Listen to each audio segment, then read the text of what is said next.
Bonsoir à toutes et à tous et bienvenue sur Monaco Info. Je suis ravi de vous retrouver pour une nouvelle semaine et donc une nouvelle édition. Voici le sommaire. Il y a un an, plus de 500 mm d'eau tombée dans l'arrière-pays en seulement 24 heures. 70 communes des Alpes-Maritimes sont alors classées en état de catastrophe naturelle. Eh bien, un an après, les habitants se relèvent peu à peu et pensent leurs plaies physiques et psychologiques. Le prince Albert II était hier dans la commune de Breil-sur-Roya pour une commémoration plus qu'émouvante.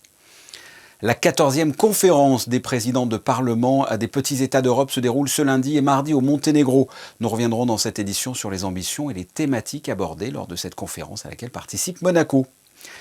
Elle est double médaillée olympique, quintuple championne du monde, c'est tout simplement le plus beau palmarès du judo féminin français. Clarisse Agbenienou était à Monaco pour l'ouverture du Sportel. Elle y présentait notamment son livre « Combattre pour être soi ». Elle sera notre invitée dans ce journal. Quand un objet du quotidien sert à faire passer un message important, eh bien c'est ce que propose le Comité pour la promotion et la protection des droits des femmes, en collaboration avec les boulangeries monégasques. L'objectif, lutter contre les violences intrafamiliales en distribuant des sacs à pain. Et pour finir, nous reviendrons sur le concert donné par l'Orchestre Philharmonique de Monte-Carlo à l'Auditorium Régnier III, dans le cadre de la commémoration Albert Ier, avec en soliste le jeune prodige suédois Daniel Lozakovitch. Voilà pour les titres. Alors que l'on recevait aujourd'hui par mail ou sur nos téléphones des alertes météo, les écoles étaient d'ailleurs fermées en prévention ce lundi dans les Alpes-Maritimes, eh bien souvenez-vous, les 2 et 3 octobre dernier, les vallées de la Vésubie, de la Tinée et de la Roya subissaient la force et la colère de la tempête Alex. Un an après, l'émotion est toujours vive. La commune de Breil-sur-Roya a commémoré hier ses morts et ses sinistrés en présence du prince souverain. Reportage de Yannick Debevert et Lionel Bernardi. C'était une matinée bien agitée dans le paisible village de Breil-sur-Roya. Maire, préfet, député, président de région et le prince souverain sont venus rendre hommage aux victimes de la tempête Alex. C'était il y a tout juste un an. La principauté avait alors grandement aidé les habitants des vallées avec notamment un don de 4 millions d'euros à destination des sinistrés. Que ce soit la mairie de Monaco, les associations, les entreprises, la société civile monégasque tout simplement, qui ont été particulièrement mobilisés à notre côté et à nos côtés, les sapeurs-pompiers de Monaco, la Croix-Rouge monégasque. On a eu vraiment une aide extraordinaire telle qu'on n'aurait jamais pu l'imaginer et c'était aujourd'hui la moindre des choses que de le convier et un immense honneur qu'il soit parmi nous pour cette cérémonie d'hommage. La journée a débuté par la messe dominicale, évidemment, pas comme les autres. Et puis c'est un véritable cortège qui s'est dirigé vers la maison du souvenir. Un monument construit avec le bois arraché par les flots, sous lequel une boîte aux lettres a été installée. L'objectif de cette maison du souvenir, c'est à la fois de garder en mémoire ceux qui nous ont quittés, notamment les 3 victimes breilloises de cette catastrophe, mais aussi la possibilité laissée aux habitants dans cette boîte aux lettres de raconter leur histoire, d'extérioriser tout ce qu'ils ont vécu et qu'ils ont quelquefois gardé pour eux. Et puis bien sûr, parce que la nuit elle est éclairée, c'est une lueur d'espoir pour nos vallées, pour leur avenir. Et puis, il y a eu l'inauguration de cette plaque commémorative, sur laquelle les noms des 3 habitants breillois décédés y figurent. Le niveau de l'eau au plus fort de la tempête est également gravé. Un marqueur impressionnant situé à plus de 2 mètres de hauteur par rapport à la route. On a encore une trentaine de familles qui ne peuvent toujours pas réintégrer leur habitation. Des arbitrages doivent être rendus, certaines maisons vont être détruites, d'autres doivent être réhabilitées. Et puis nous avons toujours beaucoup de chantiers pour la reconstruction, des routes qui doivent encore être rétablies, des infrastructures publiques, notamment ici à Breil, toutes nos infrastructures sportives qui ont été dévastées. Et il va falloir réfléchir comment on les reconstruit, à quel endroit on les reconstruit, puisque le lit de la rivière est aujourd'hui 2 fois, 3 fois plus large qu'il ne l'était avant. Donc ça va être de gros enjeux pour l'avenir, mais j'ai bon espoir que notre commune et notre vallée se relèvent. Cette matinée, lourde mais importante, s'est clôturée par le dépôt d'une gerbe de fleurs dans le lit de la Roya, celle qui a tant fait cauchemarder les habitants de la vallée. Sans transition, la 14e conférence des présidents de Parlement des petits États d'Europe se déroule aujourd'hui et demain au Monténégro. Une délégation monégasque est présente sur place, mais le président du Conseil national, Stéphane Valéry, n'a pu s'y rendre compte tenu de son agenda. Il a tout de même pris la parole en visioconférence. Alexandra Pagny revient sur les ambitions de ce rendez-vous et les thématiques abordées cette année. Elle a lieu une fois par an et a pour vocation de faire valoir les spécificités des petits États d'Europe, une voie unique afin de mieux défendre leurs intérêts communs. Cette conférence a été créée en 2006 à Monaco. Nous avons beaucoup de problématiques communes, d'intérêts communs, Nous sommes, nous tous, 8 petits États, tous ensemble importants, et on peut se faire entendre dans les instances internationales quand nous savons parler d'une même voix. La vice-présidente du Conseil national et le président de la commission environnement qualité de vie se sont rendus sur place pour assister à l'ensemble des discussions.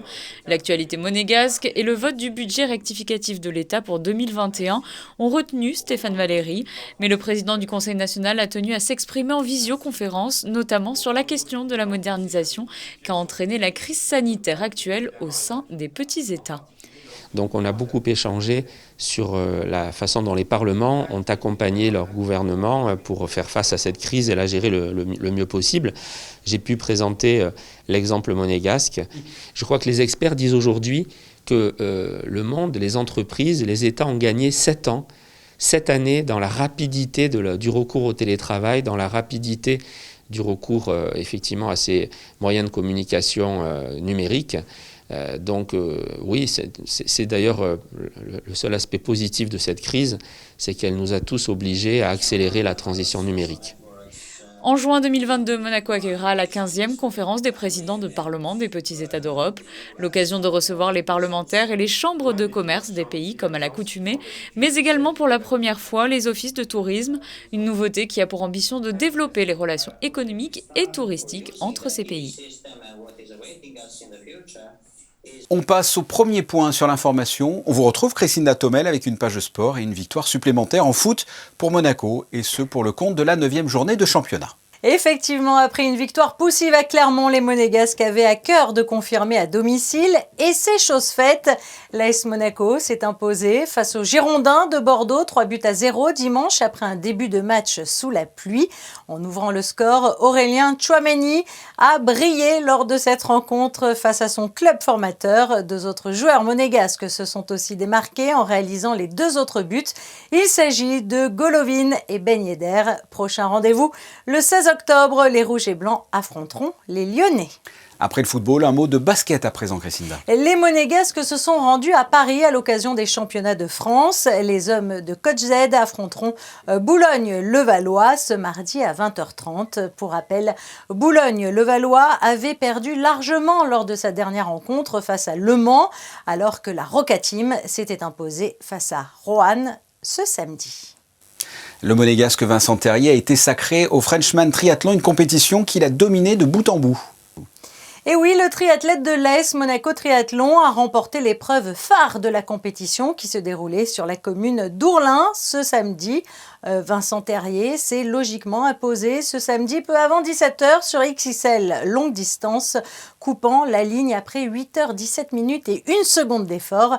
Parti à 8h à l'instar des 500 concurrents, il n'a jamais été inquiété tout au long des 3 épreuves.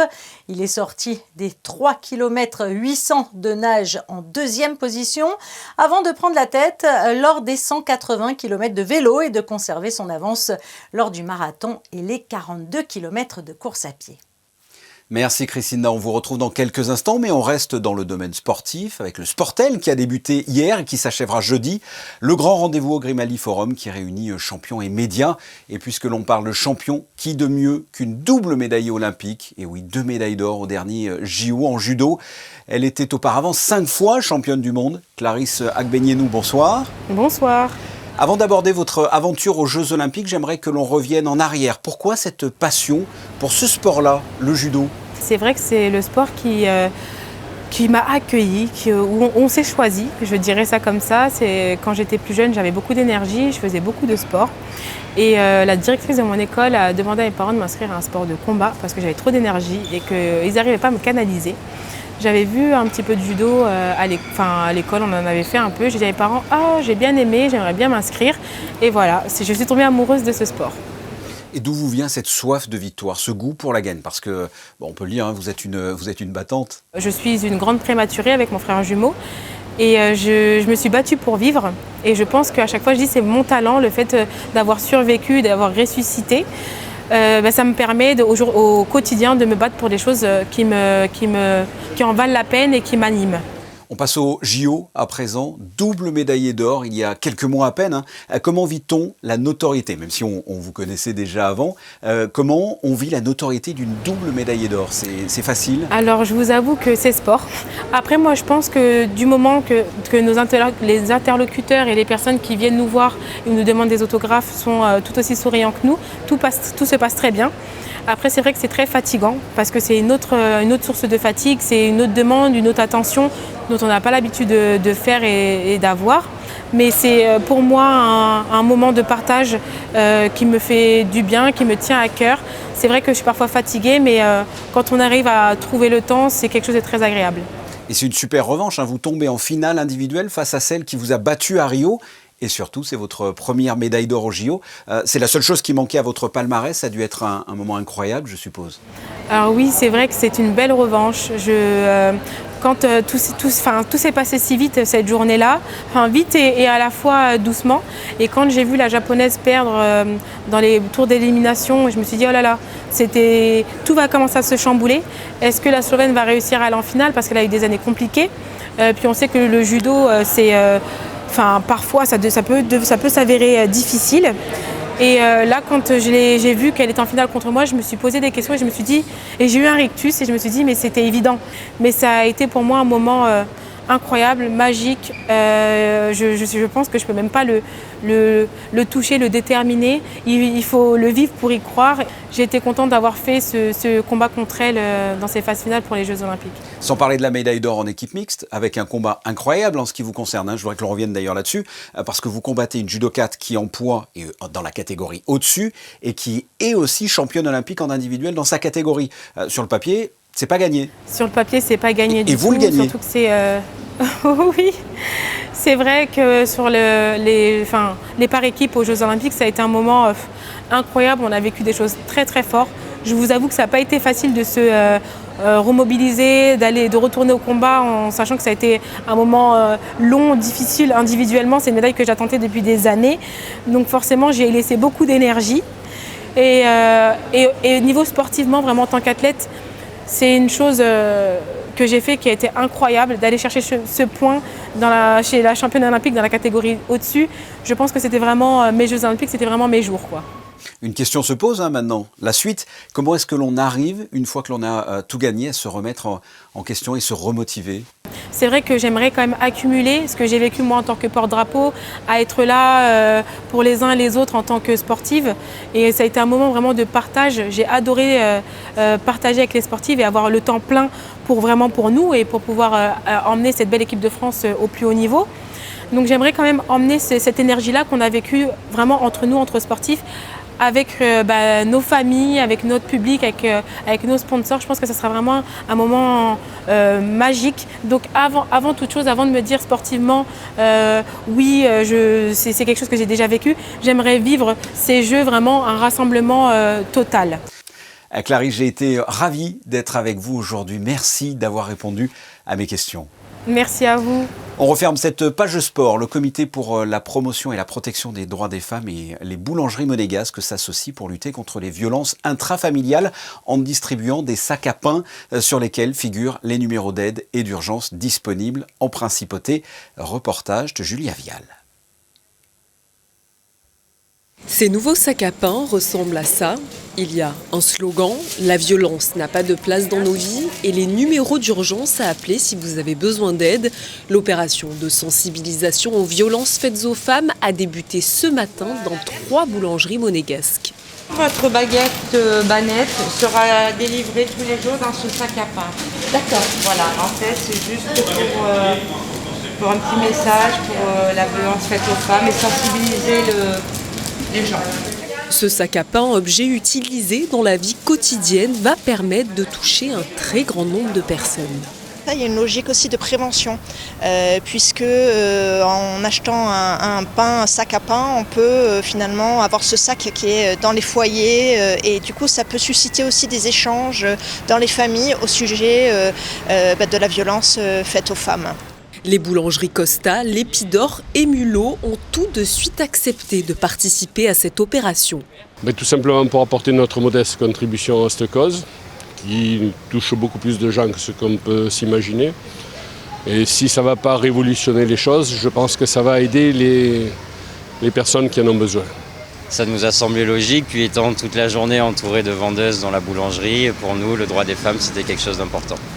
150 000 sacs à pain seront distribués dans la principauté tout au long de cette opération de sensibilisation.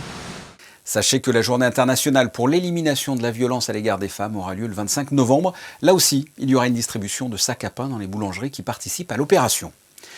Nous vous retrouvons, Christina. Bonnes affaires riment-elles avec bonnes actions? Et oui, Fabien, l'œuvre de Sœur Marie qui s'est tenue vendredi et samedi sous le chapiteau de Fontvieille a permis aux visiteurs de trouver bijoux, vêtements, chaussures, vins, confitures et sacs à main à des prix défiant toute concurrence, et ce, pour la bonne cause. Le thème cette année était la Tunisie et l'argent récolté est dédié au soutien des aînés les plus démunis de Monaco et des communes limitrophes. Initié il y a un peu plus de 3 ans par le président de la République française, Monaco vient de participer aux États généraux du livre en langue française dans le monde. Oui, co-organisé avec 6 États et gouvernements ainsi qu'avec l'Organisation internationale de la francophonie, cet événement a pour objectif de favoriser des recommandations, des initiatives et des programmes pérennes au profit de l'ensemble des acteurs du milieu. C'est donc pourquoi les 23 et 24 septembre dernier, la direction des affaires culturelles de la Principauté a participé aux États généraux du livre en langue française dans le monde, un événement qui s'est tenu en format hybride, en présentiel à Tunis, mais aussi en virtuel. 2 journées durant lesquelles se sont succédés de nombreux ateliers de travail, des tables rondes et des conférences concernant les problématiques liées à l'accès aux livres et à la lecture, au renforcement de la création ou encore à la diffusion et à la circulation des livres d'auteurs de langue française. Une nouvelle association vient de voir le jour en Principauté. Son nom, AMI. Qu'est-ce que cela signifie ? Eh bien oui, Fabien, AMI signifie l'association monégasque ibéro-américaine. À l'initiative de 5 amis, cette nouvelle association entend propager en Principauté sa culture ibérique et latino-américaine, tout en soutenant des projets en faveur de l'éducation et de l'enfance défavorisée. Originaires d'Espagne, du Pérou, de Colombie et du Venezuela, les 5 fondatrices de l'association souhaitent également développer l'échange culturel entre Monaco et leur pays. Merci Christina. De la musique en fin de journal pour adoucir nos nerfs. L'Orchestre Philharmonique de Monte-Carlo a donné un concert prélude à la commémoration Albert Ier dimanche en fin d'après-midi à l'Auditorium Régnier 3. Concert dirigé par Kazuki Yamada avec en soliste Daniel Lozakovitch. Reportage de José Sacré, Serge Prémont et Clélia Renaud.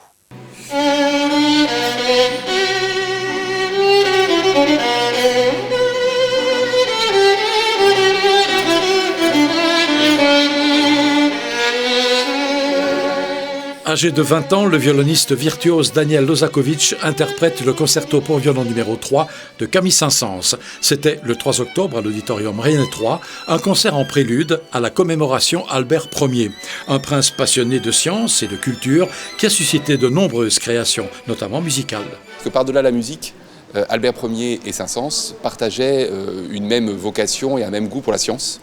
Les sciences naturelles, la zoologie en particulier pour Saint-Saëns, on pense au Carnaval des animaux bien évidemment, qui est une œuvre parodique mais qui témoigne aussi de son goût pour la connaissance scientifique. Et donc Saint-Saëns était reçu à Monaco, au palais, donc les liens, les correspondances sont nombreuses, sont fortes. Il y a un même goût pour le voyage aussi. Alors il y a peut-être des contrées un petit peu différentes parce que Saint-Saëns était plutôt attiré par l'Algérie, par l'Égypte, par les pays chauds. On sait qu'Albert Ier aimait le nord, le froid, la Norvège et le Spitzberg en particulier, même s'il est allé aussi bien évidemment à Madère, aux Açores et vers des contrées plus au sud. Mais donc le lien était très fort, il y avait un lien amical, comme en témoigne une correspondance importante qu'on retrouve aux archives du palais.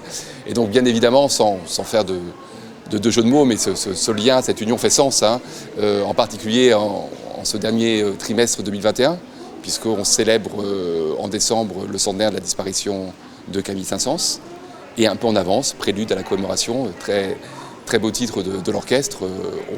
On va se préparer tout doucement vers l'année 2022, grand moment de célébration, de fête, de centenaire du prince Albert Ier. Outre ce concerto de Saint-Saëns, l'Orchestre Philharmonique de Monte-Carlo a interprété une suite de Victor de Sabata et La mer de Claude Debussy, sous la direction de Kazuki Yamada.